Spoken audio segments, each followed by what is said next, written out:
Welcome to my YouTube channel. आज मैं आपको क्लास 9, 10th, 11th, 12th के लिए एग्ज़ाम के अकॉर्डिंग निबंध लिखने का तरीका सिखाऊंगी। इसके साथ ही इस पूरे ही निबंध को पढ़कर भी सुनाऊंगी कि एग्ज़ाम में किस तरह से लिखोगे। तो चैनल की प्लेलिस्ट में आपको सभी तरह के निबंध मिल जाएंगे। औपचारिक और अनौपचारिक पत्र भी होंगे। आप इनको निबंध की तरह भी लिख सकते हो और अपनी असाइनमेंट और प्रोजेक्ट फाइल में भी लिख सकते हो।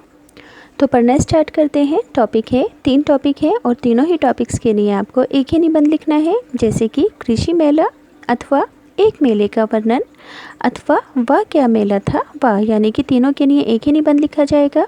तो सभी बच्चे वीडियो को स्किप कर नहीं देखेंगे, पूरी देखेंगे। सिर्फ 3-4 मिनट की वीडियो है, इससे आपकी जनरल नॉलेज भी बढ़ेगी, एग्ज़ाम की तैयारी भी हो जाएगी। एग्ज़ाम में लिखते वक्त आपको ज़्यादा सोचना नहीं पड़ेगा, आपका ज़्यादा टाइम वेस्ट नहीं होगा।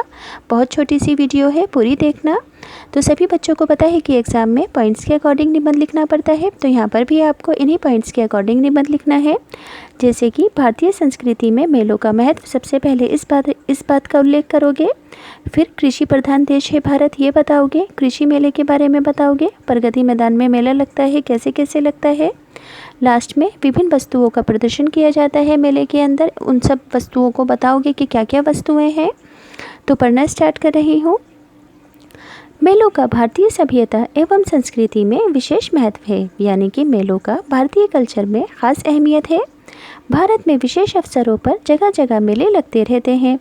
इन मेलों में जहां मनुष्य समाज का भरपूर मनोरंजन होता है, वहां इन मेलों में देश की धार्मिक, सामाजिक और सांस्कृतिक परंपराओं का परिचय भी मिलता है। इन मेलों के जरिए से कृषि प्रधान देश होने के कारण भारत में कृषि मेले का भी आयोजन होता है।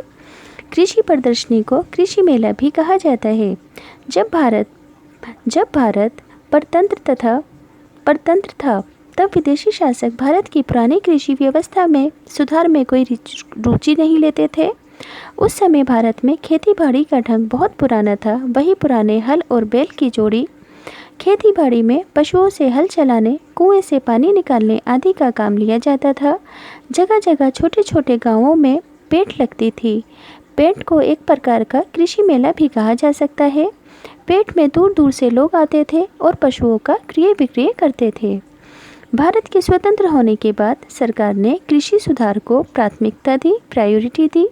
सभी जानते हैं कि भारत गांवों का देश है। भारत के लगभग 85% लोग गांव में रहते हैं। उनका मुख्य व्यवसाय खेती बाड़ी करना है। आबादी दिनों दिन बढ़ती जा रही है, भूमि उतनी ही है और खेती बाड़ी के पुराने ढंग से उत्पादन यानी कि प्रोडक्शन में वृद्धि नहीं हो रही है। समय की मांग है कि हमें भी विकसित देशों की तरह आधुनिकतम तरीकों से खेती बाड़ी करनी होगी, तभी हमारे देश में कृषि के उत्पादन में वृद्धि होगी। किसानों को कृषि के नए नए तरीकों से परिचित कराने के लिए कृषि मेलों का आयोजन किया गया था। इस कृषि मेले को हम भी देखने गए। ये मेला नई दिल्ली में प्रगति मैदान में लगा था। कृषि मेले के द्वार में घुसते ही एक कृषि विशेषज्ञ हमारे साथ हो लिया। वे हमें मेले के प्रत्येक मंडप में ले गया। हमने इन मंडपों में अच्छे बीज, तरह तरह की खाद, सिंचाई के साधन, नलकूप, नए ढंग कृषि यंत्र, ट्रैक्टर आदि की विस्तृत जानकारी प्राप्त की। एक मंडप में हमें एक फिल्म दिखाई गई कि किस किस मौसम में हमें कौन कौन सी फसल किस प्रकार बोनी चाहिए। हमें ये भी बताया गया कि अब सरकार किसानों को कृषि सुधारने के लिए हर संभव सुविधाएं दे रही है। कम ब्याज पर आसान किस्तों पर कृषि यंत्र खरीदने के लिए धन ऋण के रूप में भी बैंकों से मिल सकता है, लोन के रूप में कम ब्याज दर पर। सरकार कम कीमत पर उत्तम खाद और अच्छे बीज भी दे रही है। फसल के काटने पर सरकार निर्धारित दामों पर अनाज को खरीदने को भी तैयार है, जिससे किसान साहूकारों और आढ़तियों के चंगुल से बच सकते हैं। इस मेले में कम भूमि पर अधिक उत्पादन करने तथा अच्छे पशु रखने वालों को पुरस्कृत किया गया। मेले में मनोरंजन के साधनों की कोई कमी नहीं थी। इस तरह हमें कृषि मेले में जहां कृषि संबंधी जानकारी प्राप्त हुई, वहां मेले की रौनक का भी भरपूर आनंद लिया। इस मेले में मनोरंजन का कदम कदम पर पूरा ध्यान रखा गया था। यहाँ कोई सांस्कृतिक कार्यक्रम का आयोजन किया गया था, कई सांस्कृतिक कार्यक्रमों का आयोजन किया गया था और बच्चों के लिए झूले भी लगवाए गए थे। तो पूरा ही निबंध पढ़कर बता दिया है। अब अगर आपको ये वीडियो आपके लिए यूज़फुल लगी हो तो प्लीज़ चैनल सब्सक्राइब करना, वीडियो लाइक करना।